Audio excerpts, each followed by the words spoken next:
મિત્રો આ Dholera એરપોર્ટનો concrete સિમેન્ટનો મિક્સરનો plant છે. હજી આ પરમ દિવસે જ ઇન્સ્ટોલેશન થયો છે. આખો પ્લાન્ટ પરમ દિવસે જ ઇન્સ્ટોલેશન થયો છે કમ્પ્લીટ.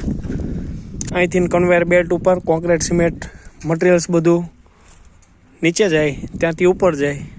સામે ટ્રક ઊભી રહે, એ ટ્રકની અંદર ખાલી થાય અને એ ટ્રક પછી અહીંયાથી લઈને સીધી એરપોર્ટના રનવે ઉપર જ્યાં જેનું કામ ચાલુ છે ત્યાં સુધી પહોંચે.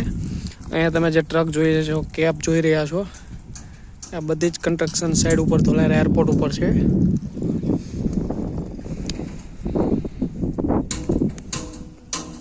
તો મિત્રો 7 કિલોમીટરનો મેક્સિમમ રનવે છે. 7 કિલોમીટરની લંબાઈનો રનવે છે. આ જે દેખાય છે કેબ, એની પાછળ જે બને છે એ અહીંથી સ્ટાર્ટ થાય છે. અહીંથી તે પાછળ 7 કિલોમીટરનો લાંબો રનવે છે. 7 કિલોમીટરના લાંબા રનવેની અંદર કાર્ગો પ્લેન ઉતરશે અને જે સામેનો પટ્ટો દેખાય છે ત્યાં કોમર્શિયલ ફ્લાઇટનું છે.